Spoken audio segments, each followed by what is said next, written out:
Yummy tasty Sunday special chicken biryani ఎలా తయారు చేద్దామో ఇప్పుడు చూద్దాం. ఇప్పుడు చికెన్ బిర్యానీకి కావాల్సిన పదార్థాలు.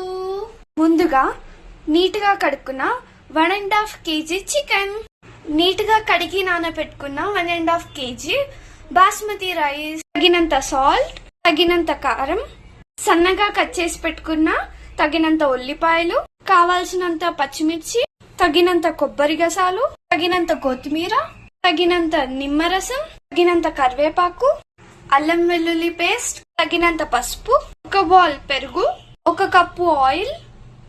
ఇప్పుడు మనం వీటన్నిటితో చికెన్ ని మ్యాగ్నేట్ చేసుకోబోతున్నాం. ముందుగా బౌల్ లో తగినంత ఆయిల్ వేసుకోవాలి. ఇప్పుడు మనం పచ్చిమిర్చి వేసుకోవాలి. మినిట్స్ వరకు పచ్చిమిర్చిని బాగా వేయించుకోవాలి. ఇప్పుడు మనం పుదీనాని వేసుకోవాలి. పుదీనాతో పాటు కొత్తిమీరని కూడా వేసుకోవాలి. ఇప్పుడు మనం దీన్ని మిక్సీ పట్టుకుందాం. మిక్సీ పట్టుకున్న పుదీనా పచ్చిమిర్చి పేస్ట్, వీటిని బాగా ఎర్రగా అయ్యే వరకు వేయించుకోవాలి. ముందుగా స్పూన్ అల్లం వెల్లుల్లి పేస్ట్, తగినంత కారం, తగినంత నిమ్మరసం వేసుకోవాలి. 1 స్పూన్ పసుపు, తగినంత కొబ్బరి గసాలు, పెరుగు, మనం వేయించుకున్న పుదీనా, కొత్తిమీర, పచ్చిమిర్చి పేస్ట్, కప్ ఆయిల్ వేసుకోవాలి. ఇలా బాగా రెడ్ గా వచ్చే వరకు వేయించుకోవాలి.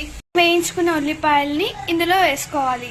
మనం వేసుకున్న ఇంగ్రీడియంట్స్ అన్నిటిని చికెన్ కి బాగా పట్టేటట్టు మిక్స్ చేసుకోవాలి. మనం మ్యాగ్నేట్ చేసుకున్న చికెన్ ని ఇప్పుడు 1 అవర్ ఫ్రిడ్జ్ లో పెట్టుకోవాలి. ఇప్పుడు మనం బిర్యానీని ఎలా తయారు చేసుకున్నామో చూద్దాం. ముందుగా తగినంత నెయ్యి వేసుకోవాలి. అలాగే తగినంత ఆయిల్ వేసుకోవాలి. కట్ చేసుకున్న పచ్చిమిర్చి వేసుకోవాలి. తగినంత కరివేపాకు వేసుకోవాలి. 1 స్పూన్ అల్లం వెల్లుల్లి పేస్ట్, తగినంత garam masala, rice half boil అయ్యేంత వాటర్ పోసుకోవాలి.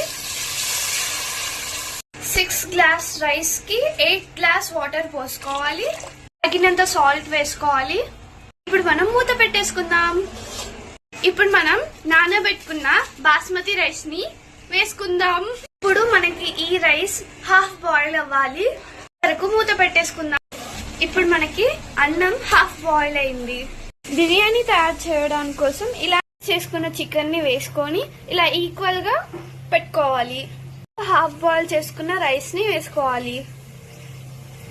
రైస్ ని కూడా ఈక్వల్ గా వేసేసుకున్న తర్వాత ఒక 2 స్పూన్స్ నెయ్యి వేసుకోవాలి. ఇప్పుడు ఆరెంజ్ కలర్ ఫుడ్ కలర్ వేసుకోవాలి. ఫ్రైడ్ ఆనియన్స్ వేసుకోవాలి.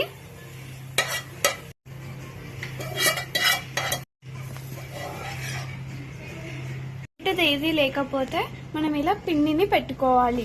పైన ఇలా మనం మూత పెట్టేసుకోవాలి. ఇప్పుడు స్టవ్ పైన ఒక 30 మినిట్స్ పెట్టుకోవాలి. మనం వేడి వేడి యమ్మీ యమ్మీ చికెన్ బిర్యానీ రెడీ అయిపోయింది. ఇప్పుడు మనం ప్లేట్ లోకి సర్వ్ చేసుకొని టేస్ట్ ఎలా ఉందో చూద్దాం. బిర్యానీని ఇప్పుడు టేస్ట్ చేద్దాం.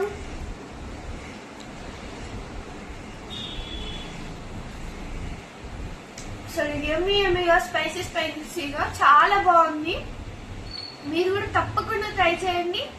అండ్ లైక్ చేయడం, షేర్ చేయడం, సబ్స్క్రైబ్ చేయడం